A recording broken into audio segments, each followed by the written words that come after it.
and welcome back to Monash. Today we are continuing our series on pilgrimage sites, and I'm with Frazer today. Could you tell us, Frazer, which pilgrimage site you've chosen to talk about?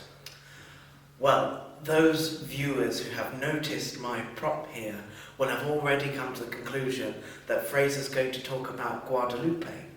And you may know that Guadalupe is the main shrine of Our Lady in Latin America.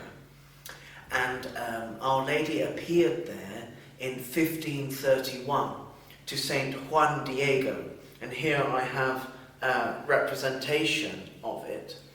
And it's sort of a bit strange, you might think, and you might wonder what's going on. So I'll attempt to explain it. So Juan Diego was local, we might say Mexican, but it really, it was before Mexico. He was an Aztec, and he had converted to Catholicism. He was one of the first, really, to convert. And one morning, while he was walking to Mass in what is now Mexico City, he was passing Tepeyac Hill, and there he saw a beautiful young lady, who of course was Our Lady, but he did not know that at the time. And he approached her, absolutely stunned by this beautiful woman, and he assumed that she must be from the royal family because of the way she was dressed, and she looked so impressive and wonderful. And he asked her who she was, and she said that she had come in order to seek him out so that he could go and tell the local bishop that the Queen of Heaven asked for a church to be built at this place. And Juan Diego, being very pious, ran off immediately to tell the bishop that he had seen this beautiful woman, the Queen of Heaven, and that a church must be built on Tepeyac Hill. Now, you might forgive the bishop for wondering about this, Yes. that this recent convert came bursting in, demanding to see him, saying that he had seen the Queen of Heaven. So the bishop sent him away.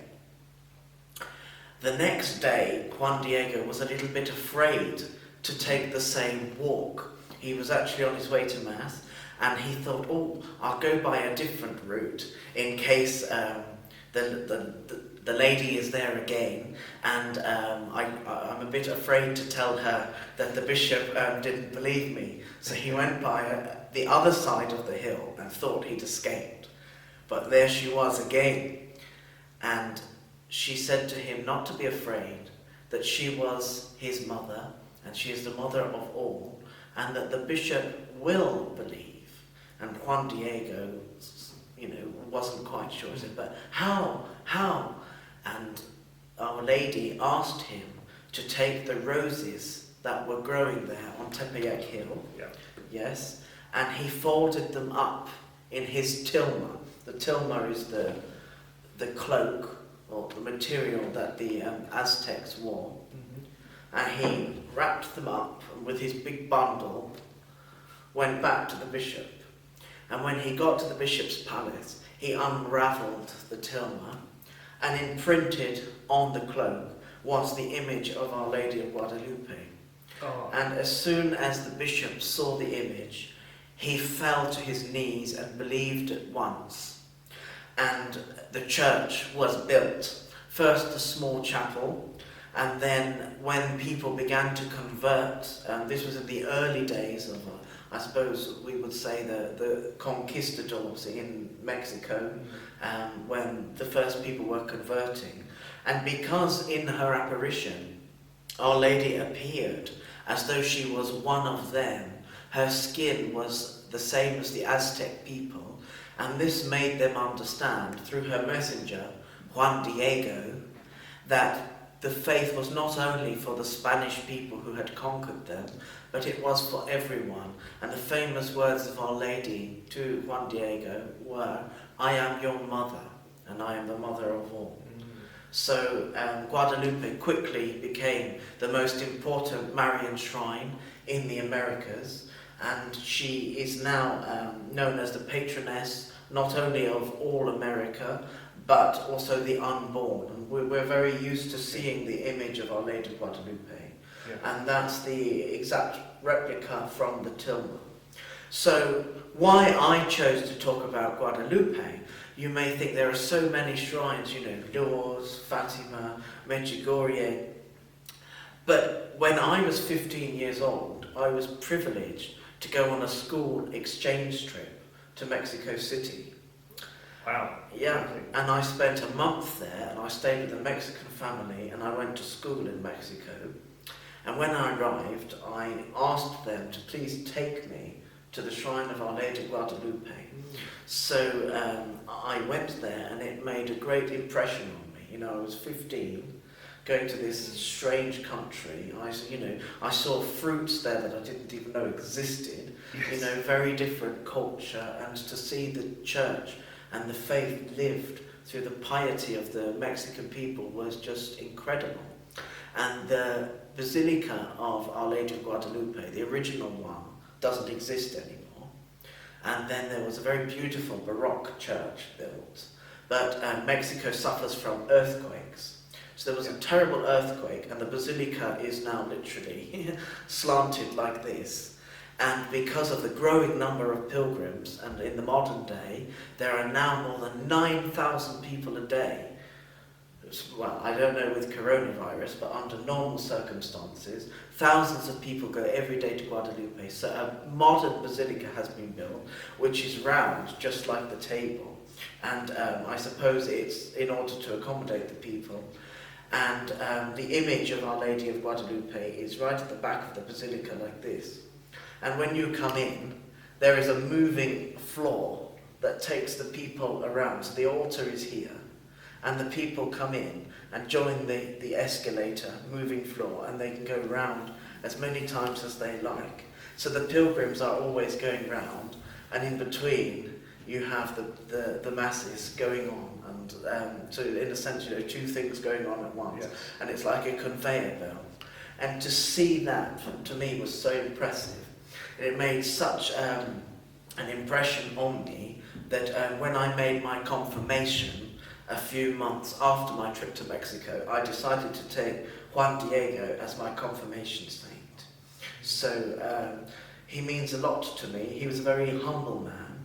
We don't know anything else about him other than what happened in the apparitions.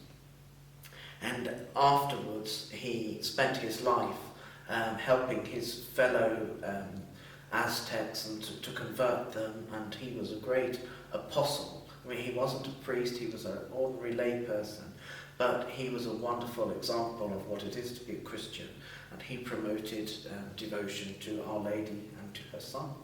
And it's Our Lady of Guadalupe who lives in the hearts of all Latin American people, and obviously Our Lady is a great example to us all.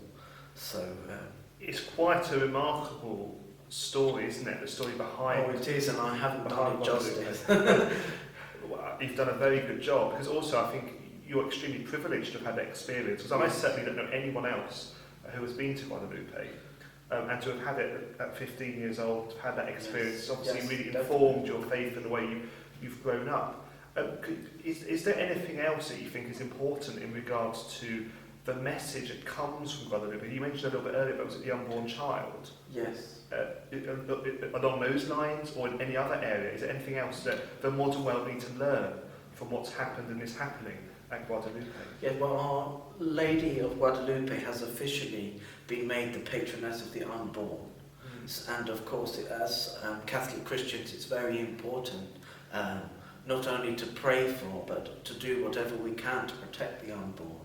And I think to have her, the mother of all mothers, if I may use that term, as a focal point and as the example not only of motherhood, but also as a protector of all the unborn, I think is very important and very beautiful.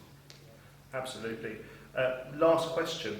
Is there anything else from your experience there, what you saw in terms of when you were at the shrine, or is there anything else you'd like to finish with or to say about? Well, actually, I went to the shrine twice during my time in Mexico. Okay.